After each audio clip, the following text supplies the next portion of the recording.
to help them to get a better understanding what the other side is It will thinking. be very good for non-Japanese people negotiation. Some observer responsibility is very good for Right, them. right. Okay. Okay. So we have different tactics. We discussed them, I think, rather in depth. Extreme demands versus local sessions, what you see in a lot, very common in the Middle East. Commitment tactics. So basically, I cannot commit to that. I need to talk to my boss, which can very often be an excuse and needs to be very careful because usually. I forget what the commitment. Oh, commitment is basically very often used. Sorry, I cannot do this. I cannot make a commitment. Basically, you don't want to make a commitment. You want the other side to make an extra step, right? So make it very hard. Try to break the negotiation. So, for example, I told you about the vacuum cleaner guy, right? In previous. So what he always needed to do is they set a very high price of that vacuum cleaner. It's like $800 or something like that. Very high price, and in a very relatively poor neighborhood. So they would do all that spiel and show that this is a fantastic vacuum cleaner. Now, the very high price, and people start to negotiate. Now, it was in their interest to break that negotiation as early as possible. So they would say, "Well, I cannot make that kind of concession." But then it was in their script that they needed to call the boss in order to get that done. But it should be clear that you cannot go beyond that, right? So if you immediately say, "Okay, well, no, let's," then it would be clear that you have the right to negotiate. But if you need to escalate that, then it's clear to the other side that you cannot make any further concessions. So that's basically where the negotiation ends. So that's where you want to get a deal. That's why the vacuum cleaner sales guy always needed to call his boss, and the boss then would say, "Oh, okay, go ahead in this time." So that's the whole strategy. Now, in this case, my friend was calling at a time when everybody already left the office. So he wanted to make the sale for that price, but he needed to call the office. But the phone was never picked up. But so he started to talk as if he had somebody on the phone. And then he hung up the phone and said, "Guess what? I just heard from my boss." And then the guy said, "I heard the other side. Dude, get out of my house."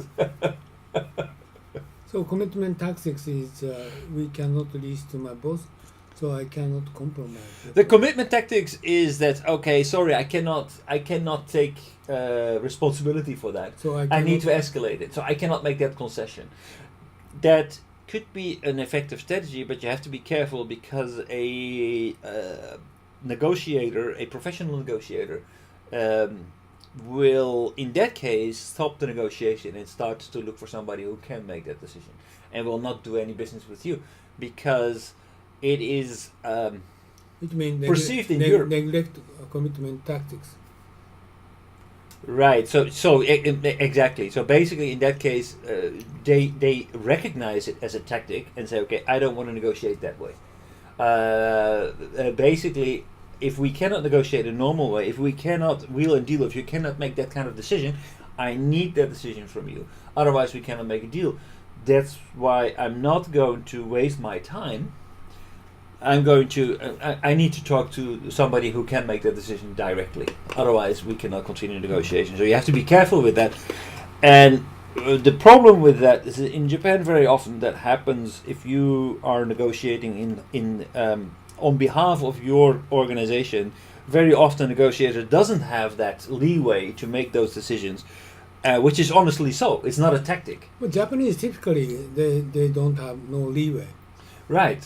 So that is very dangerous because it's not a tactic in the case of Japanese negotiation. But for Europeans who are not aware of the business climate in Japan, they might easily misinterpret this as a negotiation tactic, get upset and leave the negotiation.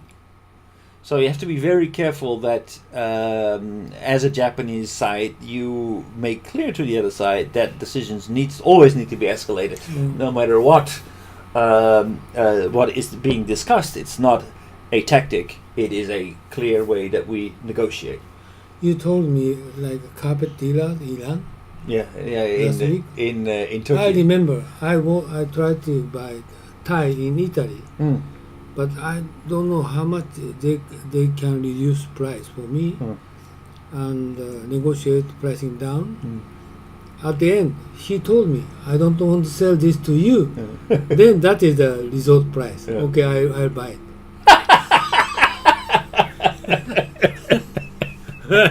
He got mad. Okay, crazy, you guys. Right. I don't want to sell it to you. Yeah. Okay, then I buy this. This is the price, Mm. right? Okay. Sasagawa-san, you pissed off somebody so bad. Yeah, It doesn't when I matter. was student, I went to Italy. This sort of things happened. Right. At that time, I didn't have money anyway. But there are not so many Japanese people who negotiate that way. Oh yeah, that's right. Mm. Iran is the same. Mm. Mm. Reduce price. And finally, I leave. They're very good. Mm. I'm very good price negotiator. Right. Right? Mm. Okay. Go ahead. Okay. So take it or leave it negotiation is also basically another way for one side to basically stop the negotiation there. Say, okay, this is it, take it or leave it, no more negotiation. This is where I set my price, so I don't want to sell it to you anymore. Basically, that's a take it or leave it negotiation. Final offer. Yes, this is my final offer. This is really my. But if it's really his final offer, you don't know. You But know, basically, no, for him, that's second, very third, regular. fourth final Right. offer. So if his Italian neighbor walks in, maybe he sells it for 1/3 of the price that you paid for it. You don't know, but Not final. I mean, this is the further south you become, the more negotiation becomes like that. So an emotional thing, people get emotionally engaged, and they identify themselves with their position, right? So you need to always separate people from positions. That's what we learned in the video that we heard from the Stanford guy who talked about negotiation. Before. Yeah, before. So always separate people from positions, and so take it or leave it. Get angry, things like that. Everything is allowed in negotiation. Mm. The further south you get in Europe, the more this becomes true. So Italy, but if you go even further south to Turkey, Greece, then the Middle East is famous. They're very tough Oh, negotiators. really? Mm. Okay. I forget the what unreciprocated. That's a very nice one. That's really a kind of tricky negotiation style. Unreciprocated. So, for example, you want to sell me a car, and you say 4 million. Mm. I say 3 million,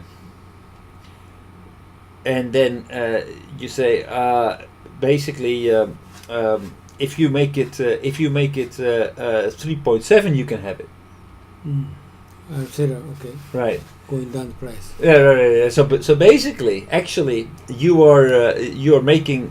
You always want to make concessions from the other side. Right? Self concession. Right, self concession. So it's a trick. So instead of saying, okay, I'm going to give you this in return, you're actually going to raise the other side's bid. So before you bidding, okay, I'm going to tell you the price. Normally, in any negotiation, what you need to do is you always, when you make a concession, you need to get something in return. Mhm. Otherwise, you're bidding against yourself. Mhm. Right, so a lot of people they are very hesitant. They don't want to do this, making concessions, and they don't have the patience. They don't have the self-confidence. So they're very easy to make. Okay, let's split it halfway, which is not always good, because if the other side knows it, then they will basically just raise their opening bid in order to get higher on the halfway. So instead, I offer the suitable price before the against bidding. So, but basically, what you need to be careful of is that, okay, wait a minute, did I get a concession or not? And if you didn't get a concession, before I go to answer your question, what can I get in return for my bid? I need to get at least a navigation system in this car. Otherwise, we cannot discuss it. Okay, well, I will add a negotiation, but then basically you get a concession, and then that's on top of that the other side will add, okay, but then the price should definitely be higher than that. So that's how you how you can get say higher than that, then I need the car next week instead of next month, or things like that.